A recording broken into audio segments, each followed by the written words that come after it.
Good morning, All Saints. It is Thursday morning, the 21st of October. I do hope that your week is going well, except for a skunk incident with our dog yesterday. Doing okay around here in Hoboken. This morning, there isn't a designated commemoration on the liturgical calendar. And so, as I read the readings appointed for this morning in our 2-year cycle of daily readings, I was struck that we are at the beginning in the Hebrew scriptures, the Old Testament. We are at the beginning of the book of Ezra. Ezra was a scribe, a priest in the during the exile in Babylon in the 6th century BCE.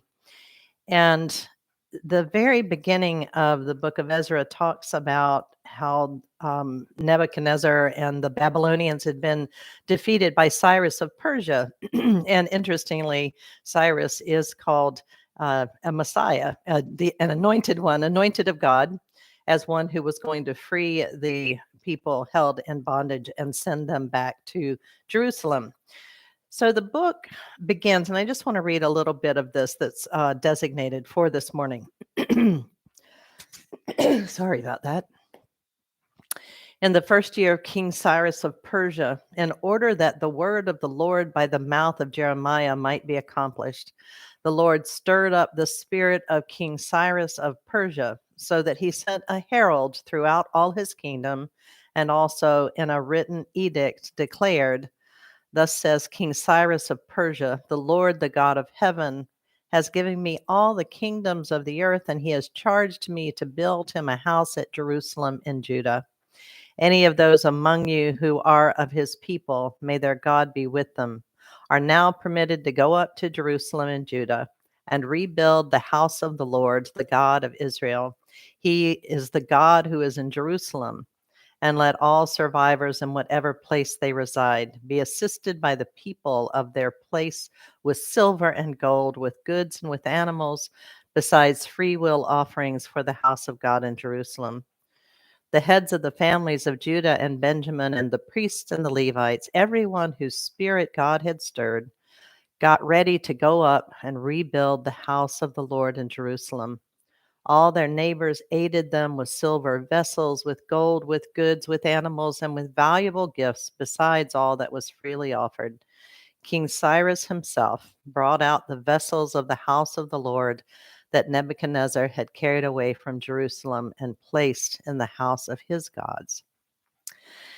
I'm imagining the disbelief and the wonder and great joy and celebration that these people who had been exiled for 50 to 60 years were able to prepare to return home to rebuild their place of worship, the holy temple where God resided, and taking as much as they could with them.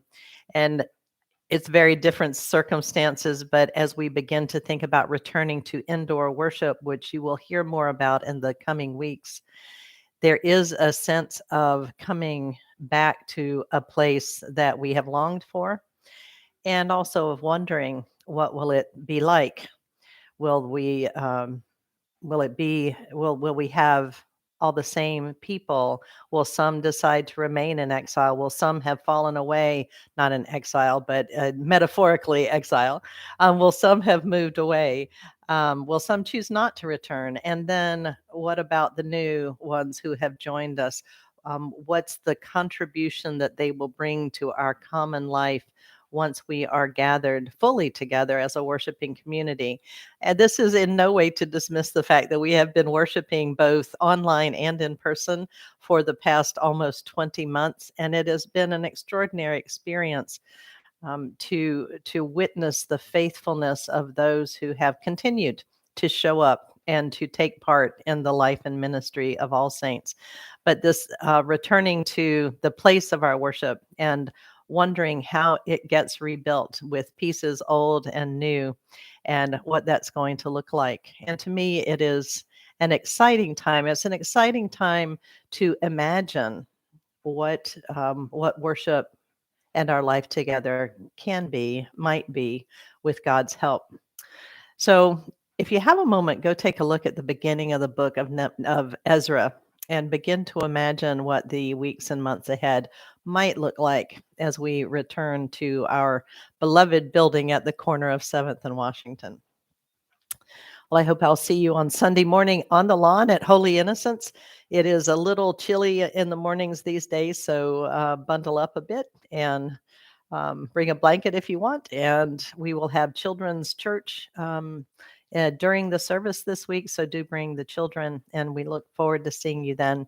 And until then, prayers and blessings are with you and all those you love and pray for.